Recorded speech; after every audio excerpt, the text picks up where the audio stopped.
Joining us on the broadcast today is Iranian actor Mandana Karimi. Thank you very much, Mandana. Appreciate you joining us here on Times Now today. US President Donald Trump has said that Iranian people are happy and grateful to him for airstrikes on Iran. I want to start by asking you, are you one of those that he's talking about?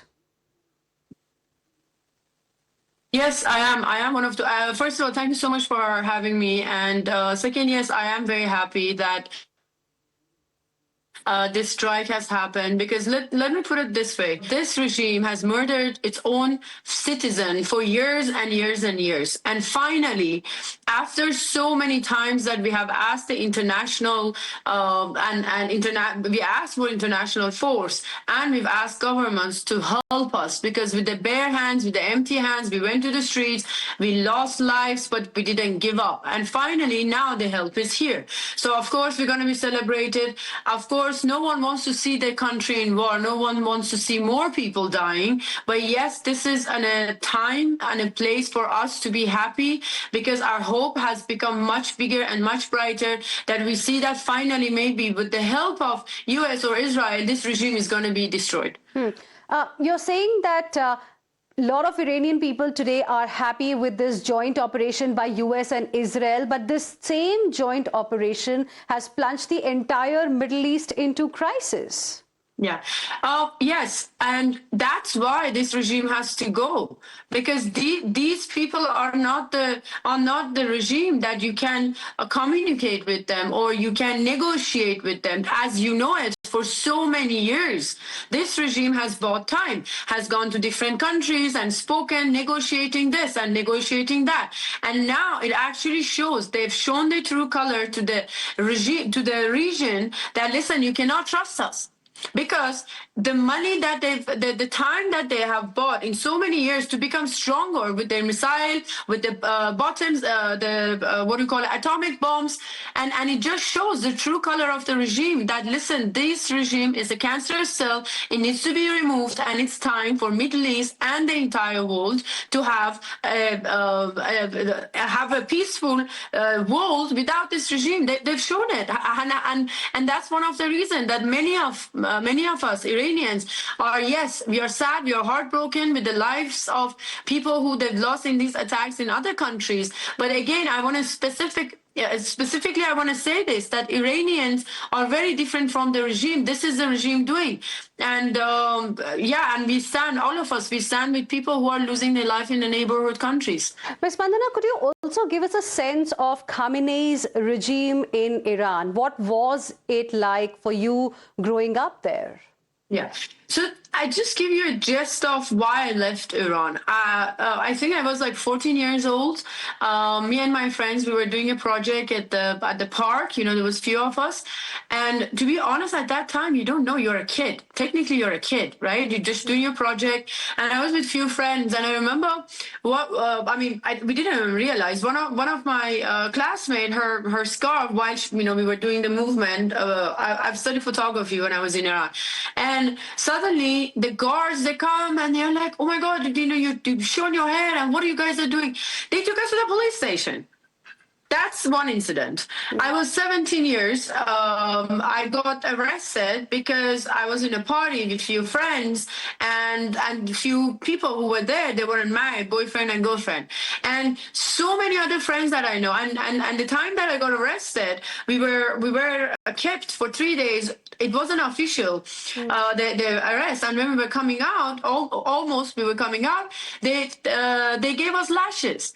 And this regime, as a woman in Iran, if you get arrested, you could get raped, execution, murders, and they're gonna keep you in jail to be rotten. Or some people who they were in the jail, they got some sort of a treatment, so-called treatment, and then when they were released, they suddenly came with very strange sickness or cancers or things like that. And in Iran, I have friends who are like double PhD.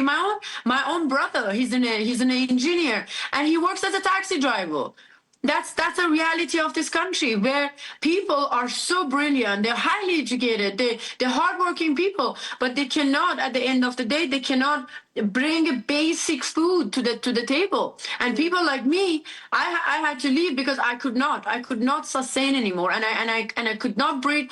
And by the way, a girl like me, it could be the Masa Amini, it could be the 1,000 girls who they lost their life, it could be the 1,000 people who they lost their life in January. That's the reality of regime. This is not a war against East and West. This war, this fight that we have been putting with this regime has been for 48 years, and so many lives they've taken, so many lives they've destroyed, and someone like me, I might be safe in sitting in India, but I have lost my childhood. I have lost the time that I could be whatever I wanted to do in my own country, but I had to go to another country and build everything for myself. That's the reality of this regime. When did you leave Iran?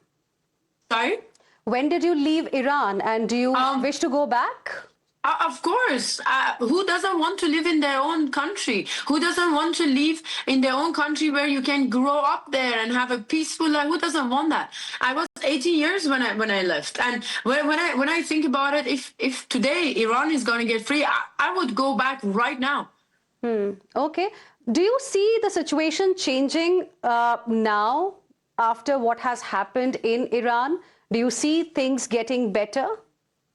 It's not getting better. Because if it was getting better, if the regime has learned a lesson that, listen, your people are not happy, stop it, they would have put their weapons down, they would not bomb Middle East or any other country, and they would be like, okay, what do you guys want? But instead, they say Khamenei is dead, now we're going to put his son back in power, right? And nothing has changed. And to be honest, the reason Iranians are happy because of this war, because of this situation, is because staying the same is a slow death for Iranians. And we have lost enough life. And this time, this regime has to go. And this time is very different, because before, let's say in Mahsa Amini or the other movement which happened in Iran, we did not have a leader. Right. As Iranians, we weren't united. Now, every Iranian that I know from Iran, in Iran, and outside of Iran, we are chanting one and only name, Reza Shah Pahlavi. Okay. Because finally, as Iranians, we are united and we are saying one thing. We're not talking about things becoming better. We're talking about this regime must go. And to be honest, what this regime has done in January 8th and 9th, it has broke something inside us as Iranians. And I don't know how to explain it to you, but they've broken the soul. This time, it's so different. They've broken something that women, mothers, who they lost their children, they're dancing. They're dancing on the dead body of their children. That shows a lot. Our unity has become stronger. Our willpower has become stronger. And we're not talking about change. We're talking about this regime to be destroyed. Okay. You're saying that you're talking about this regime to be destroyed, and US President Donald Trump has said, a couple of times in the recent past, ever since this war started, that he wants Iranians to take back their country from the regime. This is what Israeli Prime Minister Benjamin Netanyahu also mentioned. He called for Iranian people to seize the opportunity to rise up and overthrow the regime. I mean, what is your understanding? What are we looking forward to? Is there any leader really who can challenge the regime? Because as you also mentioned, now with the supreme leader getting eliminated, most likely his son is going to be the next supreme leader. So where is the regime change that both these countries were talking about, that, with the objective with which they started this war? See, there are many examples in many countries when the oppression of the government was so much, the citizens, right, they came on the street. That already has happened. We all know it. People of Iran, they came on the street, they lost a lot of life, but they still fighting. And they kept asking US and Israel to come and help us. And USA said, help is on the way. We're going to make Iran great again. The help has come now, right? And what's happening right now in Iran as we speak, if people are chanting from their house saying that thank you America, Javid Shah, they are attacking the citizens still at this very fine moment, right?